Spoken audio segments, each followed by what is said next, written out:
ගන්නවානේ airport එන්න පාන පුරා වඩා ගන්නවානේ අද රැස්ව ජම්හූරියා ඩොක්ටර් මොහම්මද් මොයිස් එන්න පාන අල්බදා විදාලවනේ මාදී. A warm handshake towards the end, Shubhendu, between Prime Minister Narendra Modi and the President of Maldives after the celebrations marking 60th Independence Day of Maldives concluded. And Prime Minister Narendra Modi had the honor to be the guest of honor at the 60th Independence Day of Maldives, a very special gesture and a unique one at that, extended to Prime Minister. Absolutely, a colourful celebration of the 60th Independence Day of Maldives, celebration also of 60 years of diplomatic ties between India and Maldives. We'll be continuing our conversation on Prime Minister's visit to Maldives and especially his presence at the Independence Day celebrations. We're joined by two special guests now. We have with us Ambassador Sanjay Bhattacharya, former senior diplomat, also Professor Sanjay Bharadwaj from the School of International Studies, JNU. Ambassador Bhattacharya, if I can come to you first. Momentous day in the history of India-Maldives friendship. Prime Minister Modi present as the guest of honor at the 60th Independence Day. Yes, indeed. And I think it's a tribute to the very unique relations that we have between the two countries and the two people. And it's an affirmation that this is an enduring relationship, a partnership which is now oriented towards the future, in which we are not only, a first responder, but also a net service provider. And we are with Maldives in all its joys and in crisis situations as well. And it was, of course, a very singular gesture by the Maldives government, particularly by President Muizu, to invite Prime Minister Modi to be the chief guest at their very special event, the 60th anniversary of their independence.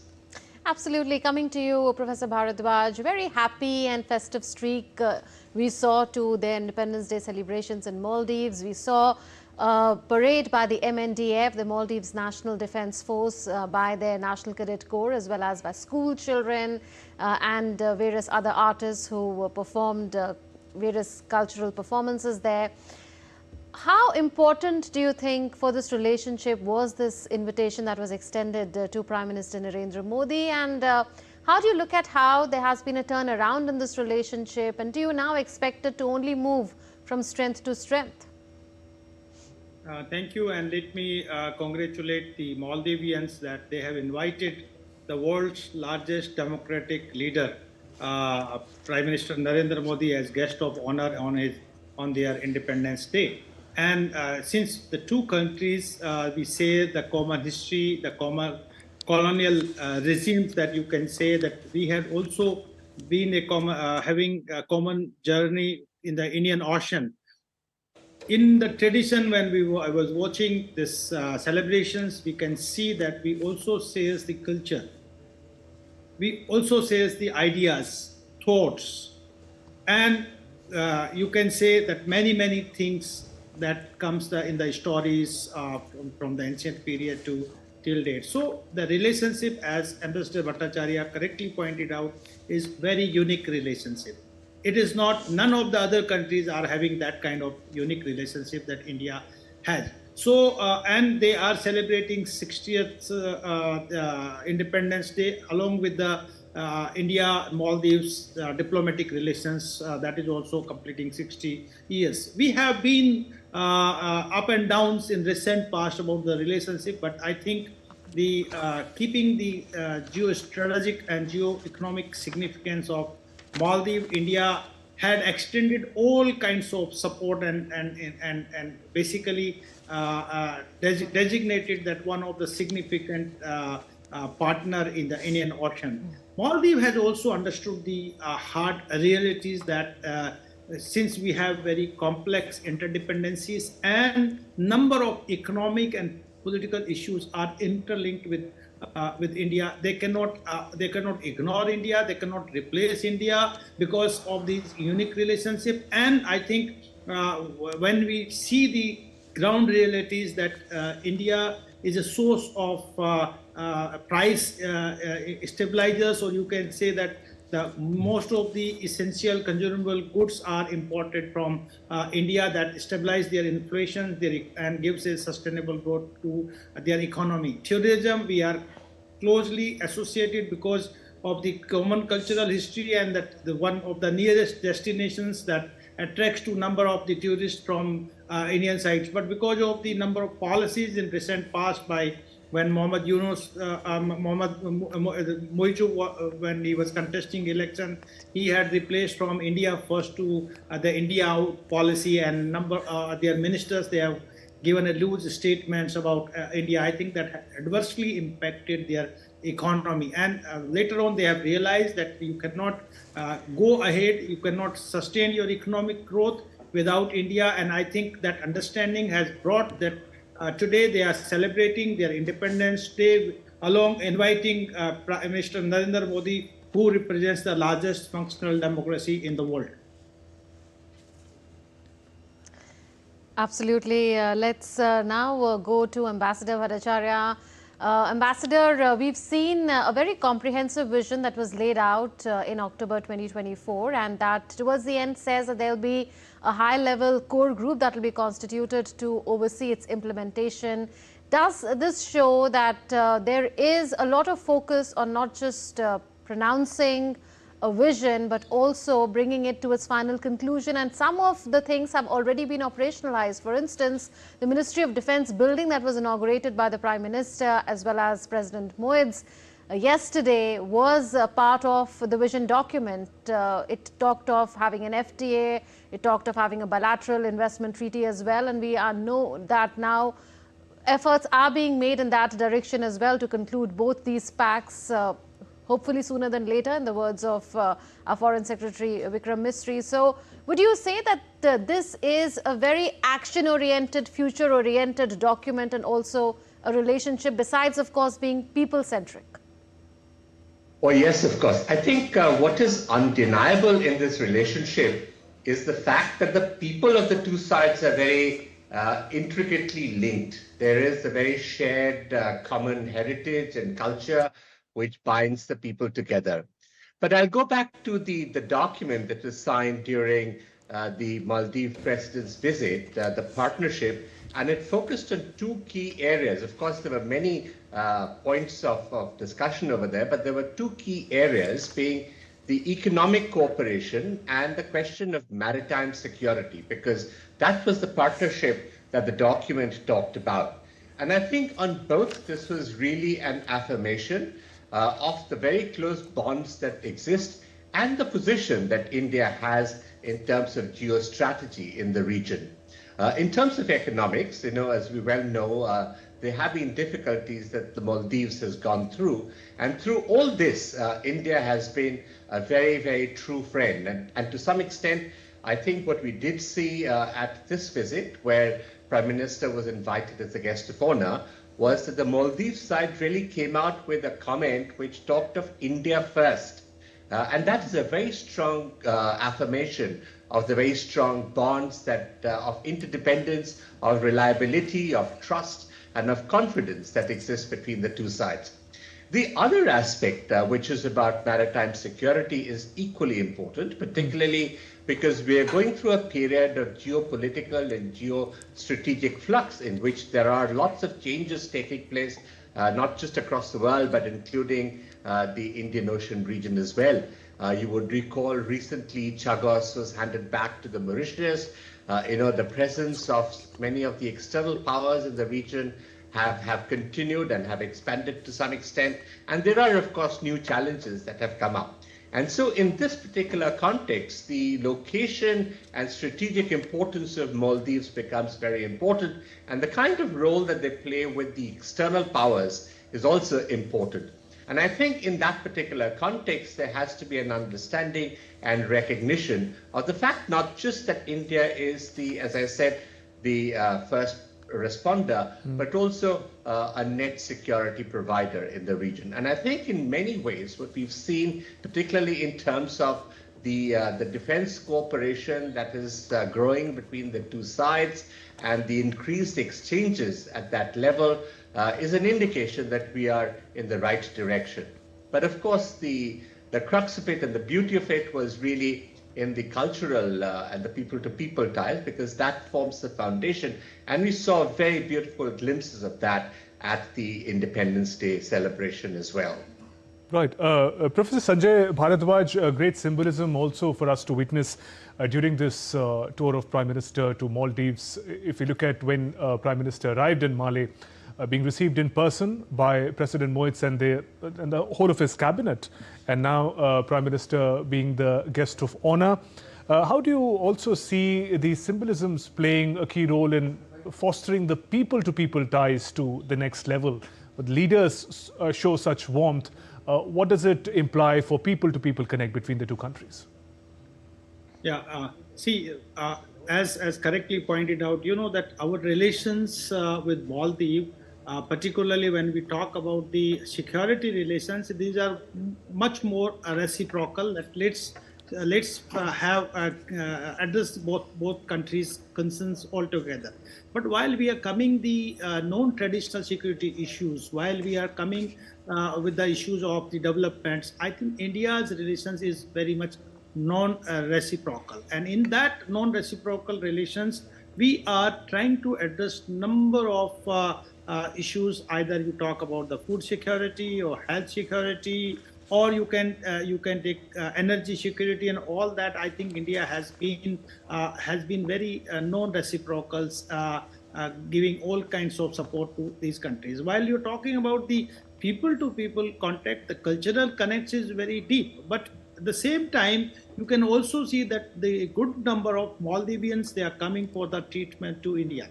They are coming for the educations to India. They are coming for other shoppings and all these things. They are coming to India. Now you can see that are more than 50,000 Maldivians are living in different parts of India. Particularly, many more they are concentrating in Bangalore and all these areas. So we are having very deep people-to-people cooperations between the two countries, and I think this creates a complex interdependencies in between the two countries that you cannot avoid.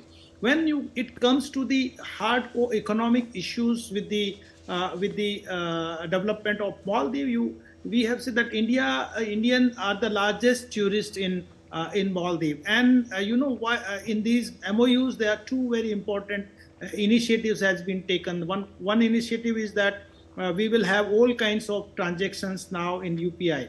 That kind of digital transaction system has been introduced and had been promoted by this visit.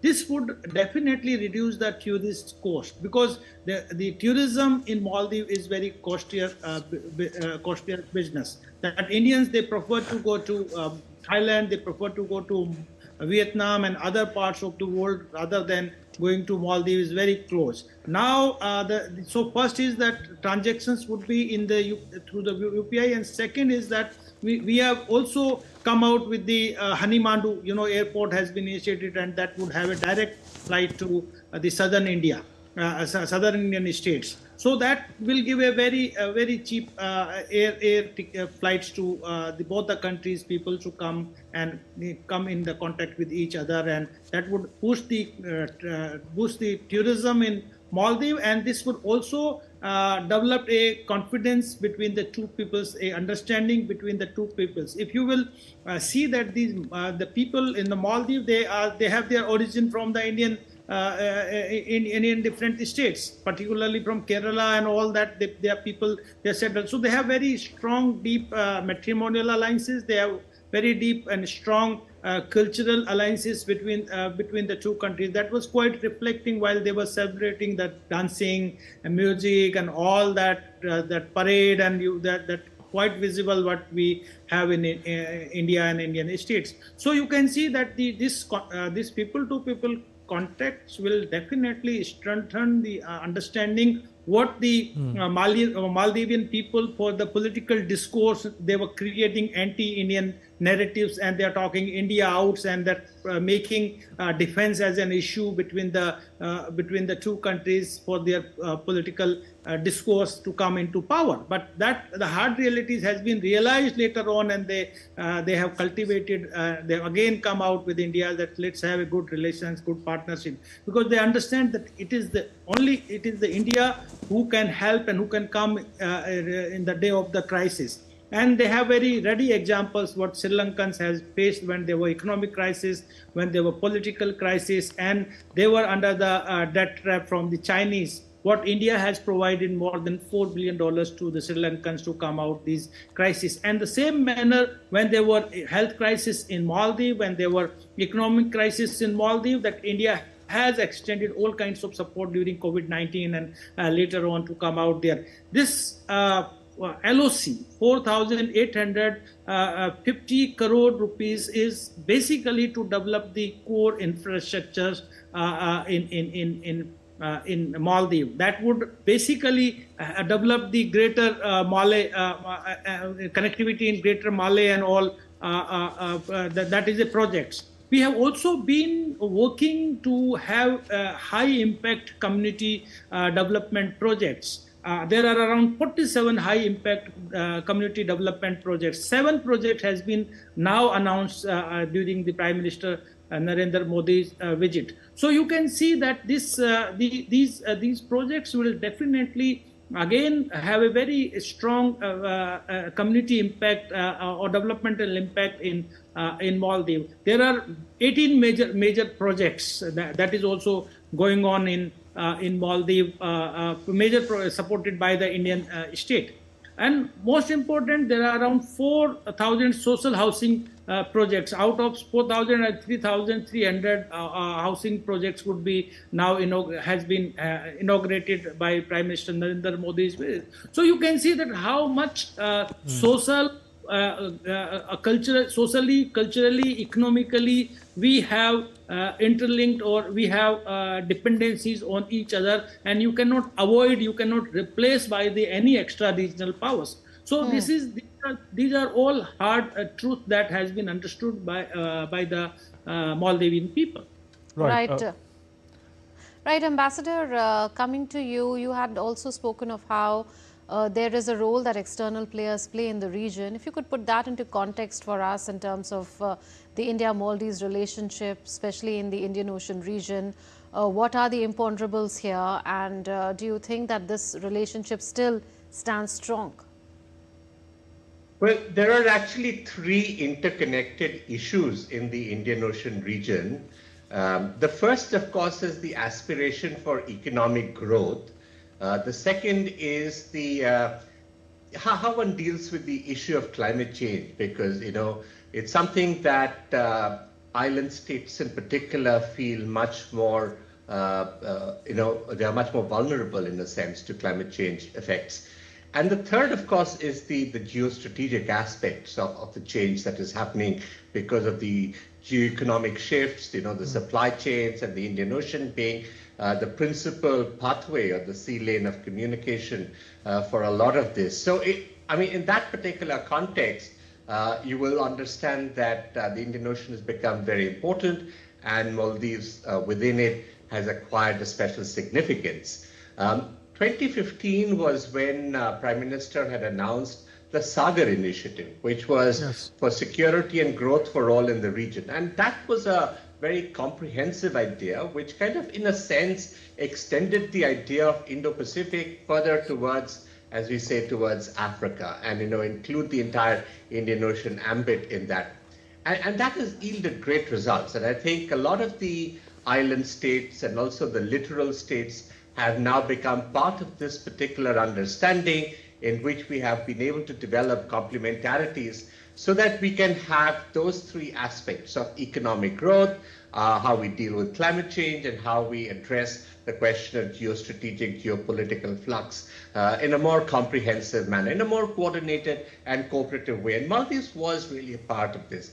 I think there was a bit of an issue as well, because there were certain extra-regional powers. And I think one sees that, traditionally the British had used the Maldives as a protectorate, and even till about the late 50s and early 60s, they were present over there. They had, in fact, they were the ones who developed that Adu airstrip and had used that as a staging point. And of course, there was this huge potential. And so as the blue economy issues came up, you found that China was getting much more active in the region, particularly in Sri Lanka and the Maldives, and of course in other places as well, but on the Indian Ocean Trail, particularly in these two areas. And Professor Bharadwaj mentioned about how Sri Lanka experienced this terrible effect of debt trap diplomacy, in which it lost sovereignty of parts of its territories and its assets to the Chinese. And you know, there was a certain concern that could continue with the Maldives as well.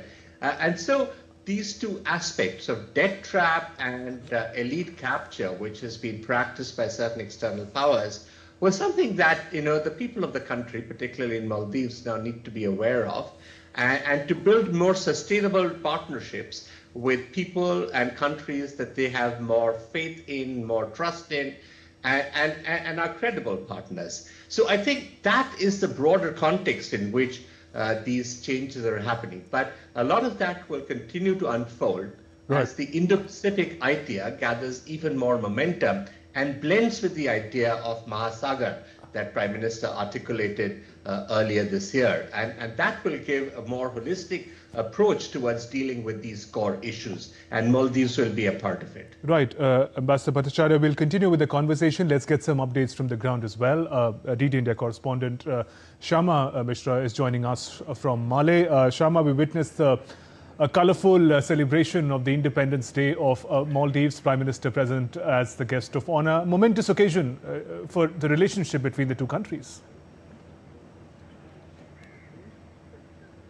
Well, definitely it is a momentous occasion for both the countries, and after the event was concluded, after Prime Minister left from here, from this particular venue, President Mohammad Muiz did speak to the press, and he highlighted how India's visit, how Prime Minister Narendra Modi's visit to the country, to the nation is of importance, and this is obviously a moment where both the nations' relationship, both the nations' bond again becomes stronger and more warm.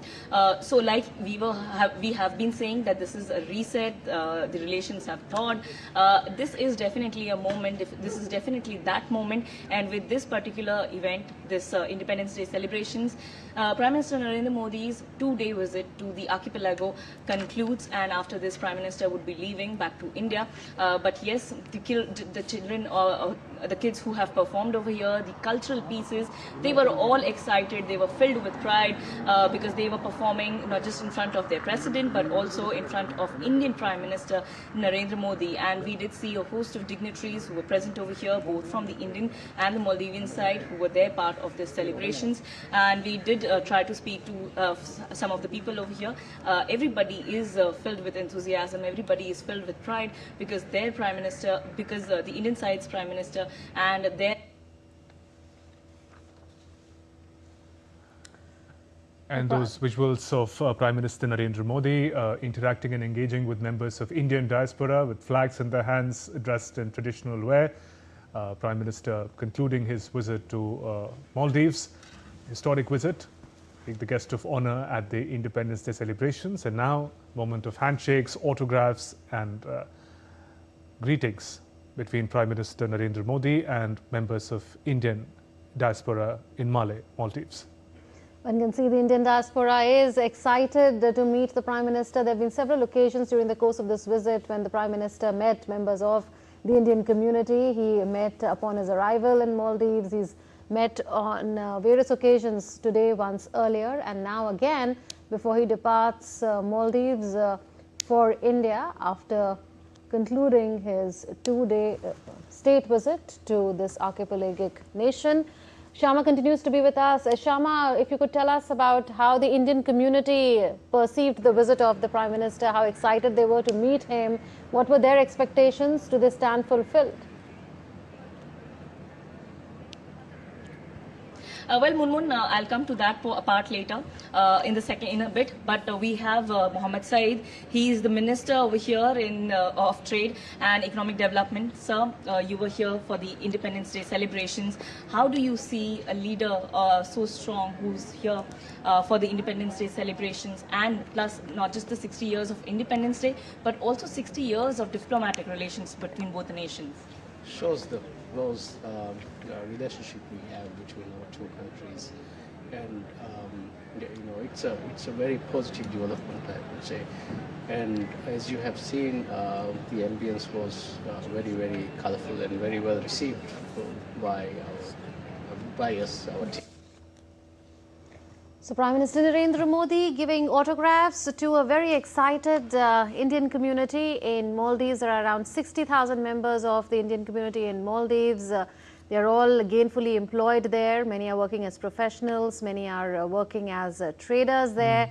And across various sectors of the Maldivian economy, they are contributing as nurses, as teachers, as paramedics, as doctors, to name a few. And Prime Minister Narendra Modi ensuring that he gets to meet and greet as many members of the Indian community as possible, because this is for the third time in a matter of 2 days that the Prime Minister has taken out time to meet the Indian diaspora. And Shubhendu, the Prime Minister, has always said that these members of the Indian community are the true ambassadors of India in various countries. Special moment there. Prime Minister, while he's concluding his historic visit to Maldives, once again is engaging with members of Indian diaspora. Those visuals are coming in live from Malé. Ambassador Sanjay Bhattacharya, when relations between countries are reset, recalibrated, the warmth returns, what are the implications for people who live in one another's country? For the Indian diaspora, we saw them very excited to meet Prime Minister, greet him on different occasions during this visit. But in the larger scheme of things, as relationships become better and warm again, how does it play out in the lives of people who have to live in the neighbor's country? Right. So there are, as you know, two kinds of diaspora that we have overseas. People who have adopted the nationality or citizenship of their host country, and those who continue to be NRIs or Indian citizens. And the ones that you see in Maldives are almost entirely, if not all, of the NRI category. Therefore, they are Indians. Whereas when you go to places like the UK or to the USA, you do find many who adopted the nationality. And of course, I'm making this distinction because the manner in which these ups and downs in relations or these turbulences affect the bilateral relations, affect the way they engage as well, the diaspora. And so for us, I think what had happened, we have a very large professional community of Indians who live there, many of whom have lived there for several decades. They provide very high quality professional services in engineering, medicine, education, in the hospitality sector as well, and such like. And they are hugely valued in terms of the contribution that they make to the Maldives economy. They are, however, not totally immune, but I think the political turbulence that you saw with some members of the present cabinet having made statements that were not entirely, favorable, the overall trend of relations at that popular level had not really deteriorated. And we did see, of course, there was a downturn and there were some calls for bans on tourism and so on. But in the overall context at the people level, the impact was much less. You are saying that the relationship did not deteriorate at the people-to-people level, even though there was some sort of a frostiness 1.5 years back, but things are now back in shape and they are moving now from strength to strength. The new momentum has been injected. Taking that forward with you, Professor Bharadwaj, can we expect better air connectivity, for instance, between India and Maldives going forward, better maritime connectivity? Remember the greater Malé connectivity project that the Prime Minister and the Indian side keeps talking of because of the kind of assistance which is quite substantial that India is giving for this project to Maldives, aims to connect through ferries various islands, and Prime Minister referred to it in his press statement, saying that we would now be calculating the distance between various islands of Maldives by the time it takes to ferry between them. So generally, in terms of people-to-people contact, taking that point forward that Ambassador was making, can we expect concrete developments and forward movement in terms of better air connectivity, better maritime connectivity, maybe an even easier visa regime, which is quite easy already? But going forward, do you think that these are some of the low-hanging fruits? No, that's the line of credit that has been extended around 4,800 crore rupees. That is basically to enhance the greater connectivity between the different islands. There are more than 1,000 islands in Maldives, so that would connect between the Maldivians, and that would also when I was talking about the inauguration of new airport in Hanimandu, that is also enhance the connectivity between Maldives and the southern states of India. And the one more very important point Ambassador Bhattacharya also raised about that, the people to people. There are in international relations when see the high politics and the low politics, that if the high political relations are not that good, but the low political relations means that you have interdependencies on non-political issues like the commerce, the culture, tourism, education, health. Then if the high politics is not in good sense or in good taste, then also the relations will continue. You can apply the same theory in case of Bangladesh as well, that we do not have very good relations with Bangladesh today at the apex level, but still we are having very strong complex interdependencies between the two countries, and they are still looking forward to have cooperation for India. And this is also applying in case of Maldives. Let me put in this way. India has two broader policies to deal with Maldives. One is, of course, Ambassador has also mentioned about project Mahashagar, that mutual and holistic advancement of security and growth beyond the region. That it was earlier Sagar, that looking within the region. Now we have started looking beyond the region for the maritime security and all that. But the second very important policy that India has initiated when Prime Minister Narendra Modi came into power, it is India's neighborhood first policy. In the neighborhood first policy, we are looking forward to cultivate a healthier bilateral relations with Maldives and with other countries under three policy objectives. One is, of course, security, because security is very important. In the security, there are two aspects. One is the internal security aspects, and in the internal security, there are three threats. One is terrorism, another is fundamentalism, and third is the insurgency.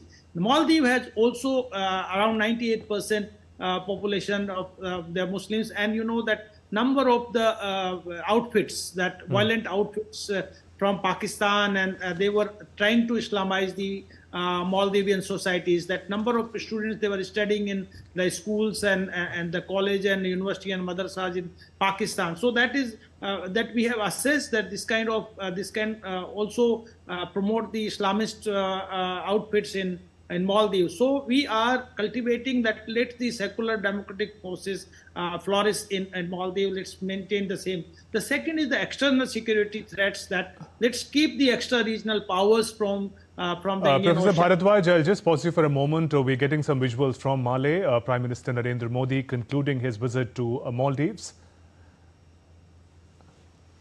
We're getting reports that 4 Maldivian ministers have come to see off Prime Minister Narendra Modi at the airport. Remember, upon his arrival, he was received by the President of Maldives and cabinet ministers. And this time around, 4 ministers of Maldives have come to see off the Prime Minister, who's concluding his 2-day state visit to Maldives. His first, as far as the tenure of Dr. Mohammed Moiz is concerned, that started in late 2023, but this was the 3rd visit in all of Prime Minister Narendra Modi since 2014, and this time a very special distinction was accorded to the Prime Minister, since he was made the guest of honor at the 60th Independence Day celebrations of Maldives today. Those visuals of Prime Minister concluding his visit to Maldives in a unique gesture. 4 ministers from the Maldivian government were at the airport to see off Prime Minister. These ministers were from the sectors of Foreign Minister, Finance Minister, Homeland Minister and Defence Minister of Maldives, present in person at the airport to see off Prime Minister Narendra Modi, concluding his 2-day historic visit to the Maldives. Just a short while ago, Prime Minister was present as the guest of honor at the 60th Independence Day celebrations of Maldives. Earlier yesterday, Prime Minister and President Moiz of Maldives took forward the the bilateral ties between India and Maldives, host of areas where the cooperation has been taken forward. These visuals of Prime Minister concluding his visit and 4 ministers from the Maldivian government in person present to see off Prime Minister Narendra Modi. This is in line with the unique gesture by President Mohammad Moez, who was present in person when Prime Minister arrived in Maldives. Ambassador Sanjay Bhattacharya, while we look at these visuals of Prime Minister concluding his visit and taking his flight back home, just want to learn from you the importance of this gesture of senior ministers being present to see off Prime Minister, and just how President Moez had earlier, he was present in person with his entire cabinet to welcome Prime Minister. What do these protocols, these gestures symbolize? Indicate a very close bond between the two peoples, the two countries, and a special affection for the Indian Prime Minister himself.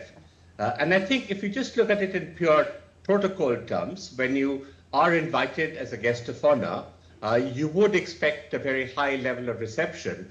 But for the President himself to be present at the airport in Malé on Prime Minister's arrival was truly a very remarkable gesture, which was, as I said, a recognition of a certain affection and admiration that is there for Prime Minister Modi himself. You see a similar trend throughout the meetings and the kind of gestures that were there, because a lot of diplomacy and relations is also the symbols that are carried. You know, I've been hearing this for the last couple of days about the so-called reset. And you know, from my perspective, I understand that there will be so-called ups and downs, but I do wish to emphasize that from my perspective, the downs, so to say, were actually limited or confined to certain individuals who were also at a certain point of time members of the cabinet or senior politicians about the relations with India. But I think this was not a sentiment that was shared entirely by the entire community of the ruling party, and certainly not by the people of Maldives. So that's why it is important to put these things also in context. And since there was that perception, I think the Maldives side has gone the extra mile in recognition of the need for having India first as their policy to put out these gestures and symbols of protocol. Right, Ambassador, when Prime Minister leaves a country that is around 70 nautical miles from Minicoy, an island in Lakshadweep, India's Lakshadweep, that is, do you think that he now leaves with a sense of assuredness about the relationship, which has now crossed a tipping point, and now there's no going back from here, and there is bipartisan support for this? So do we have now a friend for all times to come in Maldives? In my perception, you know, I think India's neighborhood policy is one that accommodates certain shocks and certain ups and downs. And our approach towards in the neighborhood policy has been one in which we shall continue to extend a helping hand. And I think Professor Bharadwaj referred to it rather succinctly, because he mentioned that on all other issues, including non-traditional threats, we are non-reciprocal, but on security concerns, there is a certain degree of leverage that we would wish to exercise. I would not perhaps say reciprocal. So I think when we look at the situation in the Maldives, we do see that there is a certain broader understanding of the kind of role that India has traditionally played with the Maldives. And the fact that if you look at the world around Maldives, the only trusted friend who has great capability, capacity, and the willingness to use that for the good of Maldives is India. And so a good relationship with India would stand in both sides' interest, particularly it would stand in Maldives' interest. So I think that recognition has become a little deeper, but that is not to say that politics in Maldives will become absolutely aligned. There will be different voices in the Maldives polity. So we should not be surprised if there are certain, so to say, situations that we'd seen earlier come up again in the future.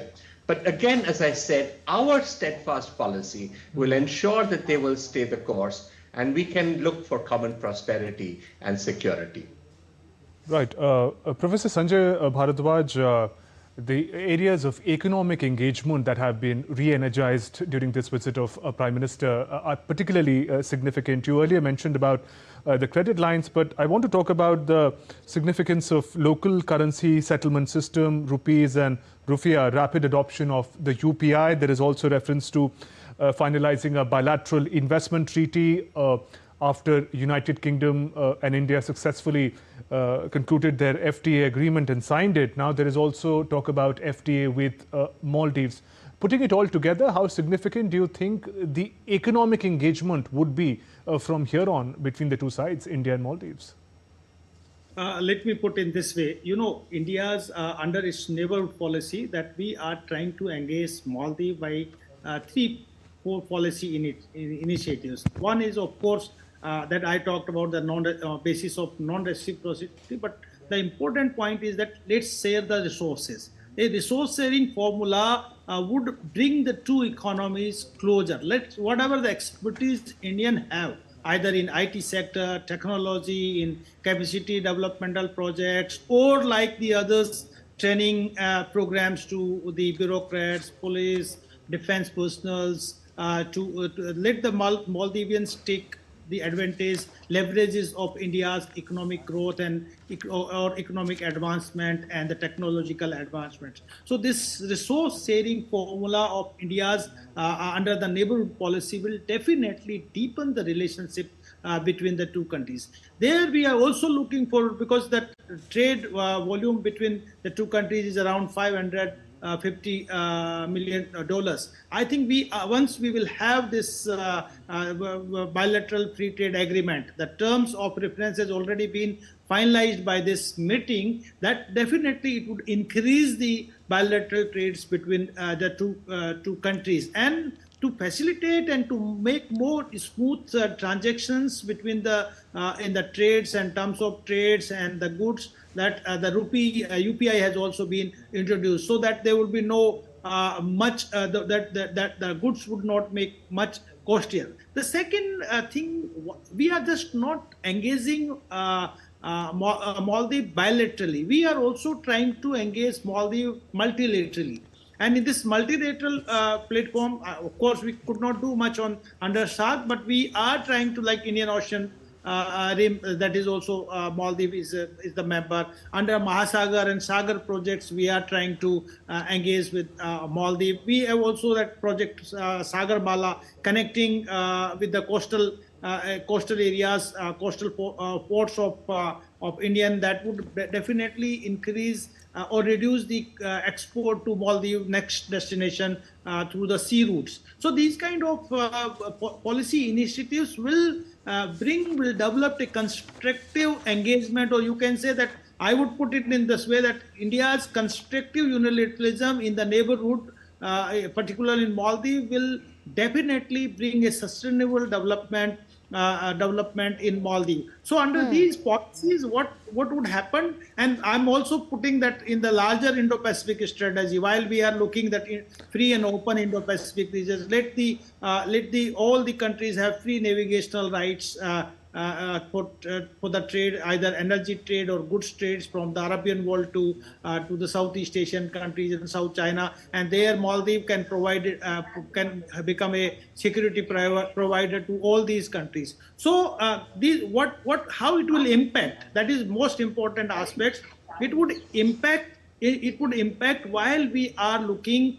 It would have a political stability in Maldives. The Maldives recent past has seen that there are a lot of political instability, and you know that they are coming out different discourses and narratives like India out and all kind of things had been. So I think these engagement or these deeper relationship will bring the political stability in Maldives, and Maldives will have a very developmental ties, a strong partnership, become a true friend or true neighbor in real sense, that would bring these two countries. So I think that the gesture or the meetings or the MOUs in totality, while I'm looking in all the areas, handing over about 72 vehicles and 7 high-impact community development projects, inauguration of the road and drainage systems in Adu, and that UPI and having the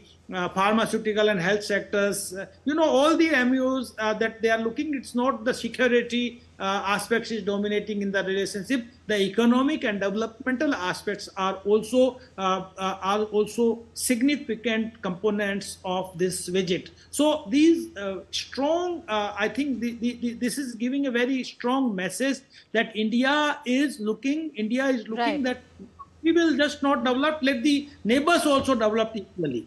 Sabka saath, sabka vikas. Absolutely. That is the idiom that India believes in, Sabka Saath, Sabka Vikas, which means progress of all and progress for all. And India-Maldives are very much part of that framework in a sense. Well, Ambassador, very quickly, just towards the end, did we get the maximum bang for the buck in both the legs of the Prime Minister's visit to the UK as well as Maldives? I mean, we have very limited time, so if you could summarize that in a minute. Certainly. I think what we have been able to convey to the Maldives side is that India will be a friend for theirs for all times. We've been there with them in their crisis situations, and we will work with them so that they have joyous moments as well. And I think that is the kind of confidence that we wish to infuse in the minds of the Maldives people. There will be geopolitical shifts and strains, but in all this, they will find India as a friend. And I think the other part that is coming about is that there is this great aspiration for economic development and growth, that particularly in times when the economic situation seems somewhat uncertain. And India has come out again and again, and on this visit, and I would particularly wish to mention, the line of credit, the investment protection agreement, and the waiver or the delayed payment of loans, which actually again helps them in their economic difficulty. Right. And of course, the continued future-oriented partnership in terms of data access and so on. Right. So we would be a friend for them for times to come. Right. On that note, Ambassador Sanjay Bhattacharya, Professor Sanjay Bharadwaj, thank you very much for joining us in this program and taking us through the significance of India-Maldives relations. Appreciate you both giving us your time. So that's it then in this special broadcast. PM Modi in Maldives, new momentum in ties. I am Shubhendu, take your leave. Thanks for watching. Namaskar. Namaskar.